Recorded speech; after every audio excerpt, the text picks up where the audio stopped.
की हत्या हो जाती है।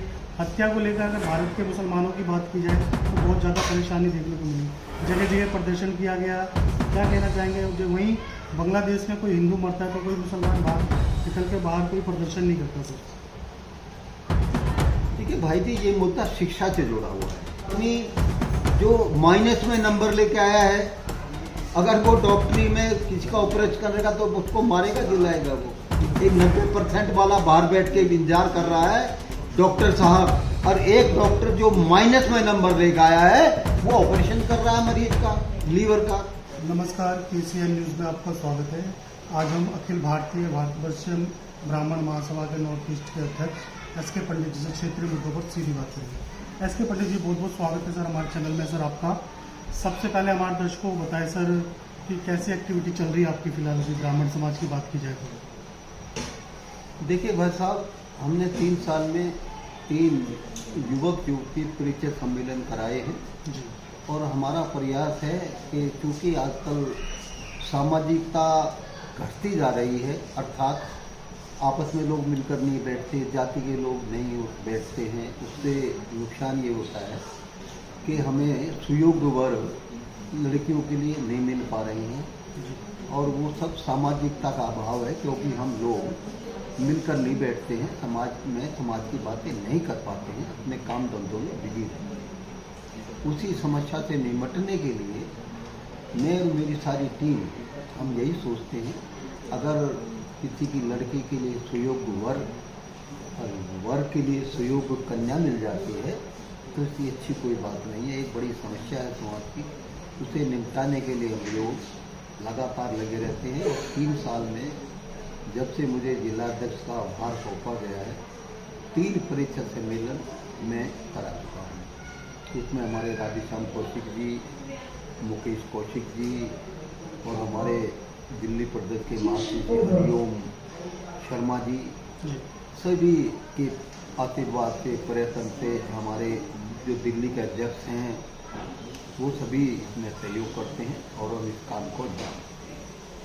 तो अपनी बिजी लाइफ में से कहीं ना कहीं ब्राह्मण समाज को भी समय निकालना चाहिए ताकि ब्राह्मण समाज की जो वर वधू है उनको भी विवाहित समय पर किया जा सके। ये मोटिव है भाई जी, इसी कार्य को लेकर हम करते हैं, कोशिश करते रहे हैं, करते भी रहेंगे कि एक समाज की जो समस्या है वो लोगों को हमारे द्वारा कुछ राहत मिल सके। सर आप अध्यक्ष भी हो ब्राह्मण समाज से, तो मैं आपसे एक क्वेश्चन कर लेता हूँ सर। कुछ फिल्म ऐसी रिलीज जाती है वो कहीं ना कहीं ब्राह्मण समाज को पीड़ा देती है, इसको लेकर क्या कहेंगे सर? बीच में अभी एक फिल्म आई थी, इसको रिलीज होने से पहले ही ब्राह्मण समाज ने बहुत ज़्यादा विरोध किया था, घूसखोर पंडित। इस तरह का लैंग्वेज का इस्तेमाल करते हैं कुछ फिल्मकार सिर्फ पैसा कमाने के लिए, उसके लिए आपकी क्या पर्सनल राय है सर? देखिए, मेरी पर्सनल राय ये है कि ऐसे जाति सूचक टाइटल फिल्म वालों को भी नहीं रखने चाहिए, और वार्ताकारों को भी किसी जाति विशेष का नाम लेकर अपशब्द अभद्र भाषा का प्रयोग नहीं करना चाहिए। साथ साथ मैं ब्राह्मण समाज से भी आग्रह करता रहता हूँ कि ब्राह्मण समाज का मुखिया है, लीडर है, हमें छोटी छोटी बातों पर नहीं जाना। अगर कोई ब्राह्मण को कुछ कहता भी है तो ज़्यादा चेकने की, भड़कने की आवश्यकता नहीं है। संयमित तरीके से हम उसका जवाब दें और संयमित तरीके से उसको समझाएं कि भाई किसी जाति के ऊपर हस्तक्षेप ना करें। बहुत अच्छी बात बताई सर। लेकिन कुछ अन्य वर्ग के लोग हैं जो कहते हैं कि ब्राह्मण समाज ही हमारे समाज को आगे बढ़ने नहीं दिया सर, इसको लेके भी कुछ कहेंगे सर? देखिए, बड़ा विधिबल है, 70 साल हो गए आरक्षण को, और आज भी ब्राह्मण 80% अग्रणी पदों पर पदासीन है। अपने प्रयासों से बार बार बेड़ियां हमें पहना दी जाती हैं आरक्षण के द्वारा, उसके बावजूद ब्राह्मण चूंकि मेहनत करते हैं, हमें पता है कि हमें बेड़ियों के साथ दौड़ना है, हम अथक प्रयास करते हैं, हमारे बच्चे बहुत कोशिश करते हैं। हमारा प्रयास यही रहता है कि हम आगे बढ़े, समाज भी आगे बढ़े। हमारा किसी से बैर नहीं है। ब्राह्मण सदैव समाज के साथ रहा है और समाज को साथ लेकर चला है, चलना भी चाहिए, तभी देश और समाज आगे बढ़ेगा। बिल्कुल। वही सर, आप क्षेत्र की बात कर लें, क्षेत्र में LPG की बहुत ज़्यादा शॉर्टेज देखने को मिल रही है सर, इसको लेकर काफ़ी सारे दल हैं जो सरकार को घेरने की कोशिश भी कर रही है, और बहुत सारी जगहों पर मैंने देखा है महिलाएं, पुरुष, बुजुर्ग लंबी लंबी कतारों में खड़ी है सिलेंडर एलपीजी के लिए। क्या कहेंगे सर पंडित जी इस चीज़ को लेकर? अनिल भाई, शॉर्टेज तो छोटी मोटी है, गल्फ वार चल रही है, सप्लाई बंद है या फिर रुक रुक के आ रही है, लेकिन जितनी शॉर्टेज दिखाई जा रही है उतनी है नहीं। जो लोग मारामारी कर रहे हैं, टेंशन फैला रहे हैं, वो परेशानी क्रिएट वो कर रहे हैं। शॉर्टेज इतनी नहीं है जितनी दिखाई दे रही है। आदमियों के पास घर में 2-2, 3-3 सिलेंडर रखे हैं, उसके बावजूद आपाधापी कर रहे हैं, खत्म हो जाएगा, क्या करेंगे। कितनी लंबी सोच रहे हैं, यूँ तो लंबे नहीं चलते। मेरे आइडिया से 15-20 दिन में इसका समाधान न कुछ निकल जाएगा, सप्लाई भी बहाल हो जाएगी। और प्रधानमंत्री जी बार बार कहते हैं कि हमारे पास 3 महीने का ईंधन घर में रखा हुआ है, फिर पैनिक की क्या जरूरत है भाई। ये सप्लाई जो है बढ़िया है, कमी छोटी मोटी मानता हूँ है, वो भी सरकार की तरफ से नहीं है। हमारे डिस्ट्रीब्यूटर, हमारे बीच वाले लोग परेशानी क्रिएट करते हैं, होल्डर्स हैं, ब्लैक मेली हैं। हमारे समाज के ही बहुत से लोग ऐसे हैं जो समाज को दुरुस्त करने बजाय कमजोर करते हैं। तो इतनी कमी नहीं है, और समय के साथ मैं समझता हूँ अगर हम संयम रखें, भरपूर मात्रा में ईंधन है और जल्दी ही इसका संपूर्ण समाधान भी निकल आए।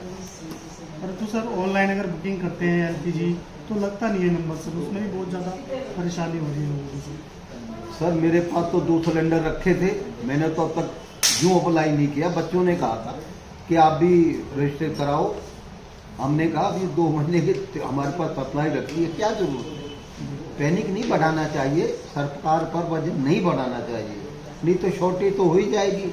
एक आदमी 2-2, 3-3 सिलेंडर रखेगा तो नेचुरल शॉर्टेज आ जाएगी।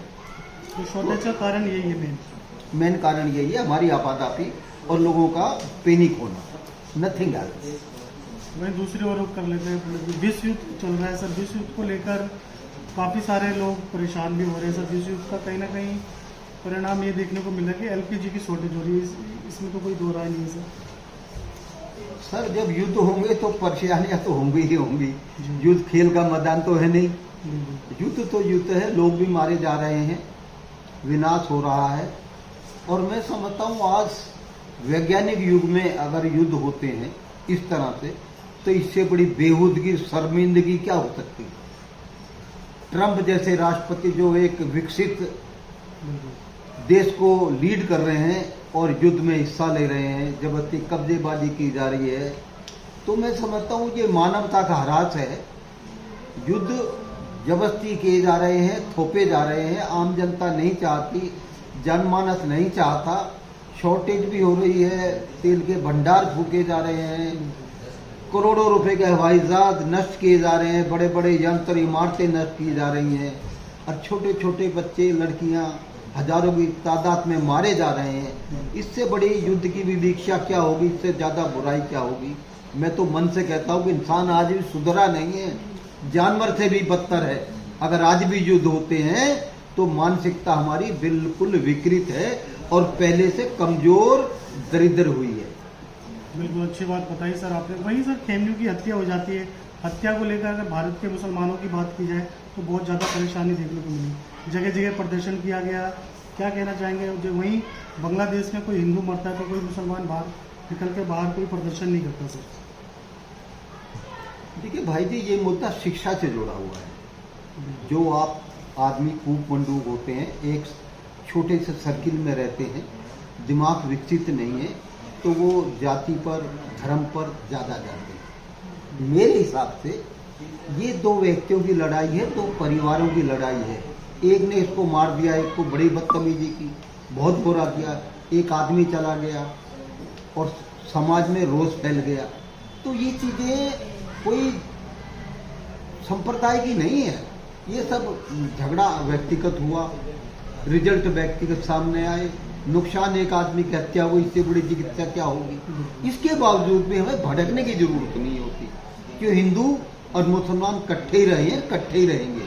कोई व्यक्ति ये कि मुसलमान यहाँ से चले जाए, हो ही नहीं सकता, और हिंदू को कहे चले जाए तो बिल्कुल नहीं हो सकता। तो साथियों, ये दिमाग की एक विकार है, आदमी को समझना चाहिए। लड़ाई जैसी नौबत ना आए, मारपीट की नौबत ना आए, और मारा मारी तो होनी ही नहीं चाहिए। सर वही होली इतना बड़ा त्यौहार है हिंदुस्तान में हिंदुओं का खास तौर पे। मैंने आज़ादी के बाद पहली बार देखा कि दिल्ली के अंदर सारे वाइन शॉप खुले हुए थे, शराब की दुकानें खुली हुई थी। भारतीय जनता पार्टी की सरकार है दिल्ली में। वहीं हरियाणा की बात की जाए तो वाइन शॉप क्लोज था, वहाँ पे भी भारतीय जनता पार्टी की सरकार है। उत्तर प्रदेश की बात की जाए, वहाँ भी भारतीय जनता पार्टी की सरकार है। तो क्या कारण था जो दिल्ली के अंदर वाइन शॉप को खोला गया सर? भाई जी, ये पहली बार हुआ है, और मैं अपने व्यक्तिगत रूप से इसको बुरा नहीं मानता, क्योंकि जिन समुदायों ने, जिन समाजों ने तरक्की की है, वो बंधन से परे जाके, बंधन से मुक्त होकर तरक्की है। जो समाज बंधन में रहा है वो कभी तरक्की नहीं कर पाया। अब ईरान में जो हो रहा है, बंधन थोपे जा रहे हैं, और आम आदमी इस बंधन को, लेडीज जेंट्स सहन नहीं कर पा रहे हैं। टेंशन है, गृह युद्ध हो रहे हैं। तो इस चीज़ को मैं अच्छा मानता हूँ। अगर तरक्की करनी है तो आपको इन बंधनों से, नाजायज बंधनों से मुक्त होना होगा, तभी आप तरक्की कर पाएंगे। अगर आप बंधन में हैं तो आप कभी तरक्की नहीं कर पाओगे दोस्त। सर अगर बंधन को तोड़ दिया जाए तो विनाश तो तय है सर। सर, बंधन तोड़ने से विनाश तय नहीं है, गलत अवधारणाओं को तोड़ना जरूरी है। मैं पूजा करता हूँ सवेरे सिर्फ 5 मिनट। मैं कर्म को ही पूजा मानता हूँ। अगर मैं कर्म करूँगा तो मेरे हिसाब से पूजा उसके अंदर समाई हुई है।